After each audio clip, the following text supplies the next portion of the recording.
Have you ever felt like the best investment opportunities are, well, a secret? That's because, in a way, they are. Today, we're pulling back the curtain to see who gets the key to the very exclusive world of private investing, and maybe more importantly, why most of us are locked out.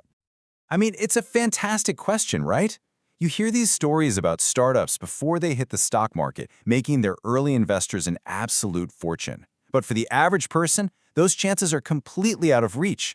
So what's really stopping you? All right, let's frame this with a little analogy. Imagine your favorite restaurant has a secret menu. The dishes on it are exclusive, they're high risk, but they could also be absolutely amazing. The world of private investing is a lot like that, and right now, we're going to look at the rules for ordering from it. So before we even try to order from this secret menu, we have to understand why it's a secret to begin with. You see, these rules aren't just random red tape. They're actually created for one really important reason: managing some very serious risk. And here's the official line. Private investments, in things like startups, they are not at all like buying stock in a big public company. They're way riskier and can, and often do, fail completely. So the whole idea is to make sure that anyone playing this high-stakes game can either afford to lose the money or has the expertise to really get what they're walking into.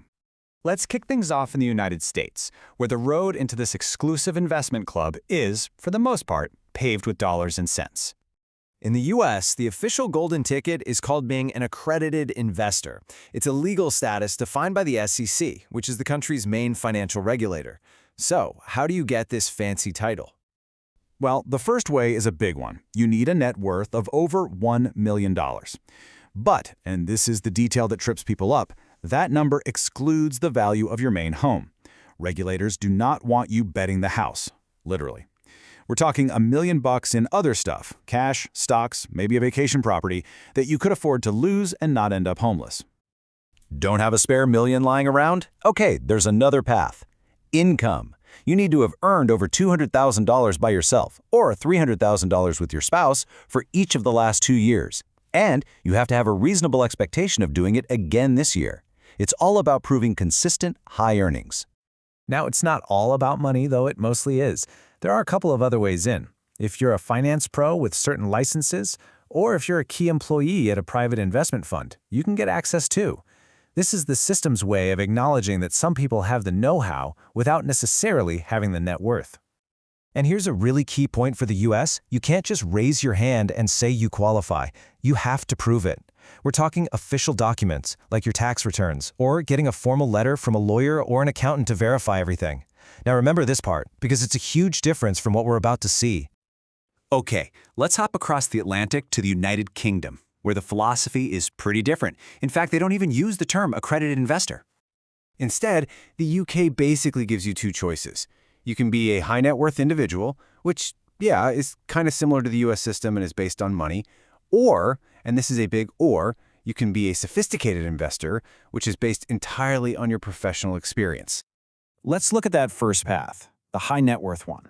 One way to qualify is through income, and the bar is set at £170,000 a year. It's basically the UK's version of that income test we just saw, designed to make sure you've got a seriously stable cash flow before you start making these kinds of risky bets. The other route is based on your assets, with a threshold of £430,000. And check this out, the exclusions are even stricter here. This number can't include your primary home or your pension funds. The logic is crystal clear.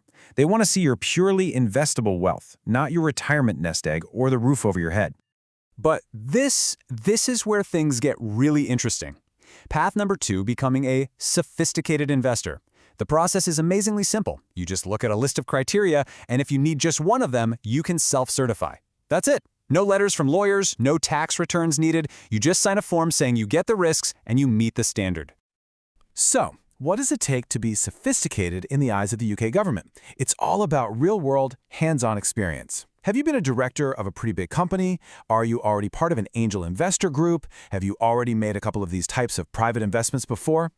If you can say yes to just one of these, the system trusts that you know exactly what you're doing. Okay, so we have the US, which is mostly focused on your bank account, and the UK, which offers this totally separate path for experience. Two different systems, but both with the same goal of protecting investors. Let's put them side by side and see what this really tells us. This table really boils it all down, doesn't it? In the US, the primary focus is financial wealth, and they demand the paperwork to prove it. The UK, on the other hand, says wealth or experience. It offers that alternate route, and it trusts you to certify it yourself. It really is a fundamental difference in trust and an overall philosophy. So this all brings us to the big picture question. We know what the rules are now, but what are they really trying to do? Is this all about protection, or is it a form of gatekeeping? Remember, the stated goal, the one we talked about at the beginning, is protection. The whole point is to stop people from losing money they simply can't afford to lose on these super speculative investments, and that's a noble goal, for sure, but it has some pretty interesting side effects. Here's the main takeaway. It all comes down to what you use as a stand-in, a proxy, for being financially savvy. The US system basically says wealth is that proxy. If you've got enough money to take a total loss and be okay, you're in.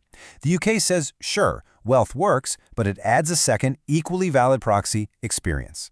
It says, if you've played this game before and you know the risks, you're also in, no matter what your personal bank balance looks like. And that leaves us with one final thought to chew on.